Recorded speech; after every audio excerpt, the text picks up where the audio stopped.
Hello students, good morning to all of you. Hope you are very well. इस video में आने में थोड़ा देरी हो गया क्योंकि कुछ कारण आ गया था, तो इसके लिए सॉरी। तो हम जल्दी से पढ़ाई शुरू करते हैं। जो पिछले में टॉपिक था जो हम ख़त्म किए थे वो हमने इंट्रोडक्शन ऑफ टेंस देख लिया था। उसके बाद जो प्रेजेंट टेंस के जो सारे स्ट्रक्चर्स हैं, चाहे वो असर्टिव स्ट्रक्चर हो या फिर नेगेटिव या फिर इंट्रोगेटिव, सब के बारे में डिस्कस कर लिया था हमने। और उसके बाद जो एग्जांपल्स थे उसके बारे में हम लोगों ने डिस्कस कर लिया था।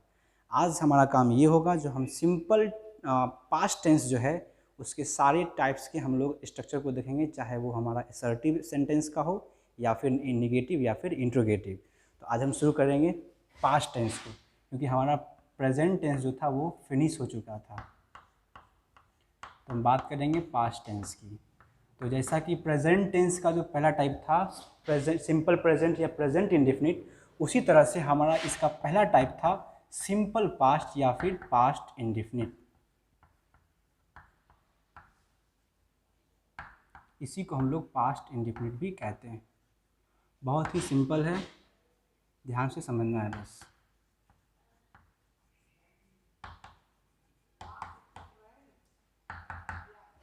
तो इसका स्ट्रक्चर देखते हैं। स्ट्रक्चर किस फॉर्म में? असर्टिव सेंटेंस के लिए बिल्कुल सिंपल है, घबराना नहीं है। इसका स्ट्रक्चर होता है subject plus V2 plus object. बिल्कुल सिंपल है, ध्यान से देखना है। Subject plus V2 plus object. यहाँ पे हमारा यहाँ पे क्या है, सब्जेक्ट रहेगा, उसके साथ V2 का फॉर्म आएगा और ऑब्जेक्ट। मतलब अगर हमारा कोई भी असर्टिव सेंटेंस इस स्ट्रक्चर को फॉलो करता है तो हम कहते हैं ये जो हमारा सेंटेंस है वो सिंपल पास्ट टेंस या फिर सिंपल पास्ट इंडेफिनिट के फॉर्म में है। ठीक, यहाँ पे देखो, जैसे कि हम जब पढ़ाई कर रहे थे तो उसमें हमको था जो सब्जेक्ट कैसा होगा, फलना चिलना, सिंगुलर सब्जेक्ट, प्लूरल सब्जेक्ट। लेकिन हमको यहाँ पे ध्यान वो नहीं रखना है। कोई भी सब्जेक्ट हो, चाहे वो सिंगुलर सब्जेक्ट हो या फिर प्लूरल सब्जेक्ट हो, हम हमेशा V2 का ही प्रयोग करेंगे। इसमें हमको कोई कन्फ्यूजन नहीं होना चाहिए। एग्जाम्पल लेते हैं, I went to Patna, he wrote a letter. तो आप लोग क्या देख रहे हो यहाँ पे, ये सब्जेक्ट हमारा हो गया, ये V2 हो गया और ये हमारा ऑब्जेक्ट। सब्जेक्ट, V2 और ऑब्जेक्ट। तो ये क्या है, ये जो सेंटेंसेज हैं, ये असर्टिव सेंटेंस जो हैं ये पास्ट टेंस में है, सिंपल पास्ट टेंस में है। ठीक, ये तो हमारा हो गया असर्टिव सेंटेंस के लिए। अगर नेगेटिव होगा तो फिर कैसा होगा? नेगेटिव के लिए हम लिखते हैं, जैसे कि हमने बोला था पहले, देखो इस स्ट्रक्चर में हमारा कहीं भी हेल्पिंग वर्ब नहीं है। हमने बोला था जब भी हमारा हेल्पिंग वर्ब नहीं होता है, नेगेटिव करने के लिए हम लोग वहाँ पे हेल्पिंग वर्ब लाते हैं। अब ये सिंपल पास्ट में है और ये V2 के फॉर्म में है, तो इसलिए यहाँ पे हम डिड को लाएंगे। किसको लाएंगे? डिड को। तो हमारा स्ट्रक्चर इस तरह से होगा, subject plus did plus not plus V1 plus object. तो ध्यान में ये रखना है, हमारा नेगेटिव में जो past tense, simple past tense का स्ट्रक्चर होगा वो ऐसे इस तरह से होगा, सब्जेक्ट होगा, उसके बाद डिड, उसके बाद नॉट, उसके बाद V1, उसके बाद ऑब्जेक्ट। ध्यान रखना है, यहाँ पे V2 था और यहाँ पे V1। आपको अगर याद होगा प्रेजेंट वाले में तो हमने क्या कहा था, डज या डू का प्रयोग करते हैं। अगर भी में अगर S लगा हुआ है तो हम लोग डज का प्रयोग करते हैं और साथ में V1 का यूज़ करते हैं। क्यों? क्योंकि उसका S और ES ये डू छीन लेता है। ठीक, तो यहाँ पे V1 आया। लेकिन अब यहाँ क्या है, ये यहाँ पे जो डू था ये इसकी V2 फॉर्म को छीन के अपने पास ले आया, तो ये डू जो था डिड हो गया और ये फिर अकेला बच गया बेचारा, तो इसलिए ये V1 में है। तो याद ये रखना है, जो जब भी हम बनाएंगे नेगेटिव तो सिंपल पास्ट टेंस में हमारा यहाँ V1 हो जाएगा। इंट्रोगेटिव में भी इसी तरह से होगा। इंट्रोगेटिव के लिए हम लोग क्या करते हैं, बस ये डिड को बाहर निकाल लेंगे, उसके फॉलो हमारा सब्जेक्ट रहेगा, उसके बाद V1 और उसके बाद ऑब्जेक्ट साथ में क्वेश्चन मार्क। जब इंट्रोगेटिव बनाएंगे तो हम भी यही करेंगे, बस इस डिड को बाहर लेके चले आना है। तो हमारा जो हेल्पिंग वर्ब था वो हमारा बाहर चला आएगा। तो यहाँ पे घबराने की बिल्कुल ज़रूरत नहीं है। हम पहले ही बोल रहे हैं, जो हमारा सिंपल प्रेजेंट था और सिंपल पास्ट था वहाँ पे हमारा इंट्रोगेटिव और नेगेटिव दोनों में हमारा वर्ब का चेंजिंग होगा, बाकी किसी में नहीं होगा। क्यों? क्योंकि यहाँ पे हमारा हेल्पिंग वर्ब नहीं था, वहाँ पे हमारा हेल्पिंग वर्ब है, इसीलिए वहाँ अदर में हम लोग चेंज नहीं करेंगे। तो हम सिंपल से इसका एग्जांपल बना सकते हैं। जैसे कि अगर बात करें नेगेटिव की, तो यहाँ पे आई वेंट टू पटना था, तो इसका नेगेटिव क्या हो जाएगा, I did not go to Patna. Simple. अगर इसी का हम लोग इंट्रोगेटिव बनाएंगे तो क्या हो जाएगा, did I go to Patna. देखो आप यहाँ पे देखो, अगर नेगेटिव का अगर सब्जेक्ट था हमारा, हमने सब्जेक्ट को चूज किया तो आई हो गया। उसके बाद सब्जेक्ट कहता है डिड और नॉट, हमने क्या किया, डिड और नॉट लगा दिया। उसके बाद कहता है V1, तो हमने वेंट का V1 क्या हो जाएगा, गो, तो गो लिख दिए, और फिर पटना का पटना लिख दिए। तो इस तरह से हमने स्ट्रक्चर को फॉलो किया। उसी तरह से इसमें डिड था तो डिड पहले लिख दिए, उसके बाद फिर सब्जेक्ट, उसके बाद फिर V1, उसके बाद फिर ऑब्जेक्ट और साथ में क्वेश्चन मार्क। तो ये था हमारा स्ट्रक्चर सिंपल पास्ट टेंस का, चाहे वो असर्टिव सेंटेंस का या फिर नेगेटिव या फिर इंट्रोगेटिव। तो ये हमारा स्ट्रक्चर था। अब हम आगे बढ़ेंगे दूसरे टेंस पे। यहाँ पे अगर आपको कोई दिक्कत होगी तो फिर आप क्वेश्चन कर सकते हो हमसे। तो हम लोग सिंपल पास्ट टेंस को देख लिए थे। अब हमारा जो दूसरा टाइप आता है वो आता है पास्ट कंटिन्यूअस।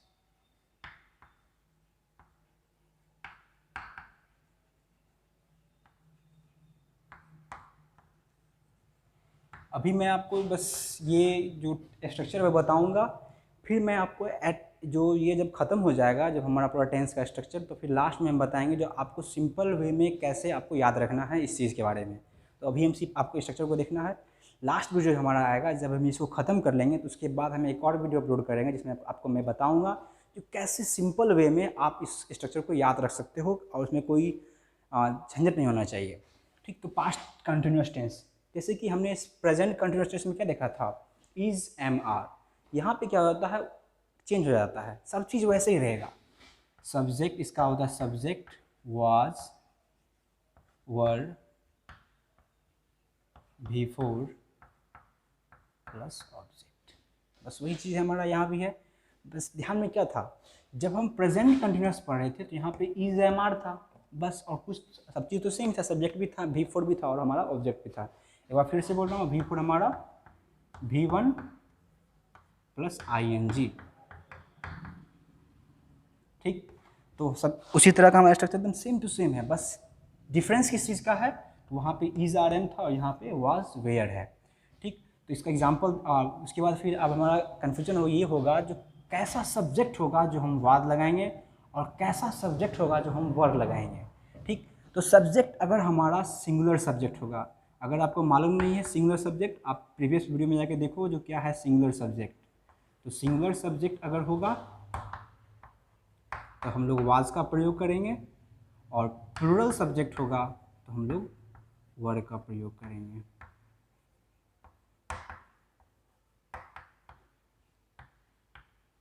ठीक, तो एग्जांपल बनाते हैं हम लोग। She was going to school, we were reading a story. तो एग्जाम्पल देखो, ये देखो हमारा सिमिलर सब्जेक्ट है सी, तो इसलिए हम लोग क्या लगाए, वाज लगाए। ये हमारा प्लूरल सब्जेक्ट भी था, तो इसलिए हम लोगों ने क्या लगाया, वेयर, वर्ड लगाया, जिसको हम लोग वेयर नॉर्मल भाषा में वेयर कहते हैं, लेकिन याद रखना आप लोग, जब हम स्पोकन इंग्लिश की बात करते हैं तो इसको हम लोग वर कहते हैं। ठीक, तो ये हमारा हो गया एग्जाम्पल, ये हमारा सब्जेक्ट, उसके साथ फॉलोड वाज, फिर उसके बाद V4 और उसके बाद फिर हमारा ऑब्जेक्ट। उसी तरह से इसमें भी उसी तरह से यहाँ भी और यहाँ भी, ये हमारा सब्जेक्ट, ये हमारा वाज वेयर, ये हमारा V4 और ये हमारा ऑब्जेक्ट। ये था हमारा सिंपल सा इसका स्ट्रक्चर। अब तो ये हमारा असर्टिव सेंटेंस के लिए था। निगेटिव और इसका इंट्रोगेटिव बहुत ही आसान है। हमने पहले भी कहा था, जब हम नेगेटिव बनाते हैं तो बस कुछ नहीं, जो हमारा हेल्पिंग वर्ब है उसके साथ में नॉट जोड़ देंगे तो नेगेटिव हो जाएगा। अगर हम उस हेल्पिंग वर्ब को सब्जेक्ट के पहले रख देंगे तो हमारा इंट्रोगेटिव हो जाएगा। तो हमको बस वही करना है, अगर हम सब्जेक्ट के हेल्पिंग वर्ब जो है वाज और वेयर, इसका स्ट्रक्चर देखो, वाज वेयर में हमने क्या किया, नॉट को ऐड कर दिया, तो ये हमारा क्या हो गया, नेगेटिव सेंटेंस के लिए। देखो यहाँ पे वर्ब में कोई चेंजेस नहीं होगा, यहाँ पे भी फोर ही रहेगा। क्यों? क्योंकि यहाँ पे पहले से हमारा क्या है, हेल्पिंग वर्ब मौजूद है। तो हेल्पिंग वर्ब मौजूद है तो इससे कुछ छीनेगा नहीं। ठीक, तो इसका एग्जाम्पल हम क्या देंगे, जैसे यहाँ पे she was not going to school, we were not reading a story, ये इसका नेगेटिव फॉर्म हो गया। बस इसमें क्या करना है, नॉट को जोड़ देना है।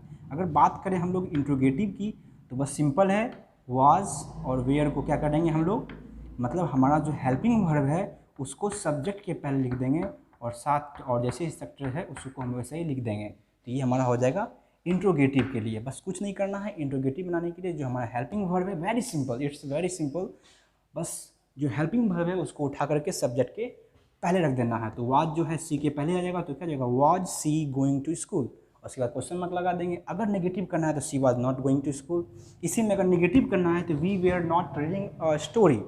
अगर हमको इसका इंट्रोगेटिव करना है तो क्या हो जाएगा, were we reading a story. तो ये हमारा हो गया पास्ट कंटिन्यूअस टेंस का structure in assertive sentence, for negative sentence और फॉर इंट्रोगेटिव सेंटेंस। तो ये हमारा था पास्ट कंटिन्यूअस टेंस। अब इसके बाद आपको याद होगा क्या आता है, वो है past perfect tense.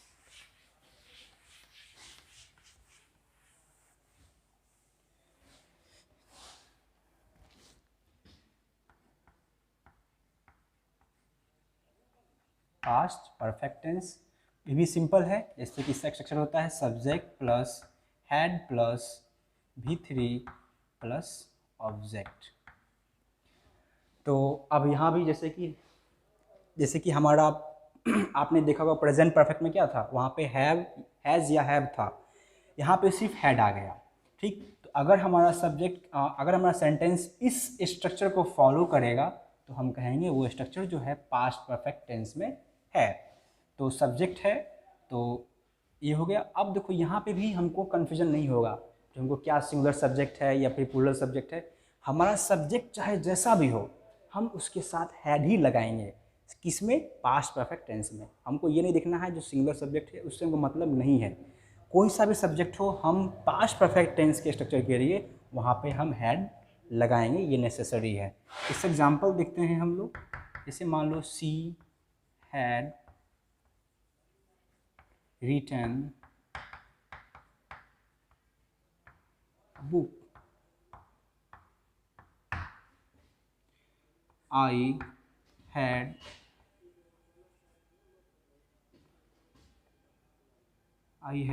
made butter। See this, देखो हमारा कोई, ये देखो सिंगुलर सब्जेक्ट है, ये प्लूरल सब्जेक्ट है, लेकिन हमारा ये जो है ये डिफरेंट नहीं होगा, बस एक ही है, बस ये हेड है, ये कांस्टेंट है पास्ट परफेक्ट टेंस के लिए। तो ये हमारा एग्जांपल हो गया। देखो सब्जेक्ट है, इसके साथ हेड है, उसके साथ V3 है और हमारा ऑब्जेक्ट है। सेम वे इसमें भी सब्जेक्ट हैड V3 और ऑब्जेक्ट। तो ये हमारा हो गया एग्जाम्पल्स। तो ये हमारा था असर्टिव सेंटेंस के लिए, जब हमारा सेंटेंस नॉर्मली हो। नेगेटिव सेंटेंस के लिए ये भी बिल्कुल इजी है, आप लोग खुद से बता सकते हैं, आपको मालूम होगा। बस करना कुछ नहीं है, जो हमारा हेल्पिंग वर्ब है उसमें नॉट को ऐड कर देना है नेगेटिव के लिए। इंट्रोगेटिव के लिए क्या करना है, बस उस जो हेल्पिंग वर्ब, एक ही तो हेल्पिंग वर्ब इसमें है, हैड है, बस उसको बाहर कर देंगे तो हमारा क्या हो जाएगा, इंट्रोगेटिव सेंटेंस। स्ट्रक्चर देख लो, नेगेटिव के लिए क्या हो जाएगा, subject plus had plus not plus V3 plus object. यहाँ भी क्या देख रहे हैं हम लोग, इसके पास खुद का हेल्पिंग वर्ब था, इसलिए हमने इसके वर्ब में चेंजिंग नहीं किया। तो अगर हम बात करें इंट्रोगेटिव की, तो फिर वही सेम वे में हैड पहले आ जाएगा, हेल्पिंग वर्ब सब्जेक्ट के पहले आ जाएगा, और उसके बाद V3 और उसके बाद फिर object following by the question mark. तो ये होगा इंट्रोगेटिव के लिए। अगर हम इस सेंटेंस को बोले आप लोग नेगेटिव बनाओ तो क्या हो जाएगा, she had not written a book, I had not made butter. ये इसका नेगेटिव हो गया। अगर हम बोलेंगे इंट्रोगेटिव के लिए तो बस कुछ नहीं करना है, इसको उठा करके पहले रख देना। तो क्या होगा, had she written a book, had I made butter. ये हो गया इसका इंट्रोगेटिव रूप। आपको समझने में कोई दिक्कत परेशानी नहीं। तो ये हमारा यहाँ पे समाप्त हो गया। आगे चलते हैं। आप लोग हमारे वीडियो में कंटिन्यू रहो। आज मतलब हुआ क्या, जो कुछ कारण आ गया था इसलिए वीडियो लेट हम लोग पोस्ट कर मैंने किया, कुछ टेक्निकल प्रॉब्लम आ गई थी इसीलिए। जब आप वीडियो पढ़ते रहोगे, आप लोग कंटिन्यू रहोगे आप लोग, तो अभी हम स्ट्रक्चर देख रहे हैं, फिर हम एक एक करके जितने भी हमारे स्ट्रक्चर्स थे, जितने भी हमारे टाइप्स ऑफ टेंस थे, उसका यूज पढ़ेंगे। जो आपने डेली लाइफ में हम कहाँ पे हम सिंपल प्रेजेंट का यूज़ करेंगे, कहाँ पे प्रेजेंट कंटिन्यूस का यूज़ करेंगे, मतलब जितने भी हमारे टाइप्स ऑफ टेंसेज हैं 12 को हमने बताया था, चाहे वो प्रेजेंट का हो, पास्ट का हो, फ्यूचर का हो, सारे का मैं उसका यूज़ बताऊंगा जो अपने डेली लाइफ में स्पोकन इंग्लिश में हम लोग उसका यूज़ कहाँ करते हैं। तो अभी हम सिर्फ स्ट्रक्चर देख रहे हैं, ठीक। तो अगला हमारा आता है पास्ट परफेक्ट कंटिन्यूअस। बिल्कुल सिंपल है, अगर आपको प्रेजेंट का सारा याद होगा तो इसमें भी कोई आपको दिक्कत नहीं होना चाहिए, आप लोग इजीली समझ जाओगे और आपके दिमाग में हमेशा के लिए ये उतर जाएगा, तो टेंशन लेने की कोई ज़रूरत नहीं है। इसका स्ट्रक्चर देखते हैं, बस कुछ नहीं, जैसे वहाँ पे था हैज़ के बदले यहाँ पे हैड डाल देंगे, तो subject plus had plus been plus V4 plus since for plus object, ठीक। तो कोई दिक्कत नहीं, ये हमारा है इसका structure past perfect continuous tense का।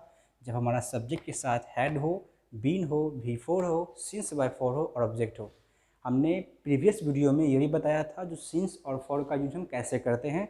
आप लोग प्रीवियस वीडियो में जाके देख लेना, किसी को अगर याद नहीं होगा तो। अगर किसी को थोड़ा सा भी डाउट है तो फिर से एक बार वीडियो देख लेना उसको, ठीक। तो ये हो गया subject plus had been plus V4 plus since for plus object. इसका एग्जाम्पल देखते हैं।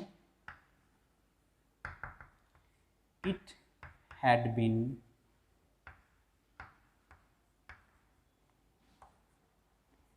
Raining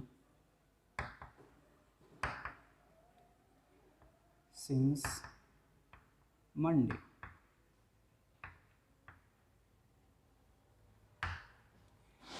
She had been dancing for an hour.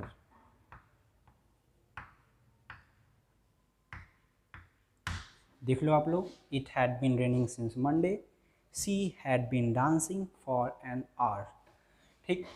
तो ये सब्जेक्ट हो गया हमारा, ये हैड हो गया, ये बीन हो गया, ये V4 हो गया और ये सिंस या फॉर हो गया और ये हमारा ऑब्जेक्ट हो गया। फिर से मैं रिपीट कर रहा हूँ, सिंस फॉर कहाँ यूज़ करना है आप लोग प्रीवियस वीडियो में जाकर के देख सकते हो, ठीक।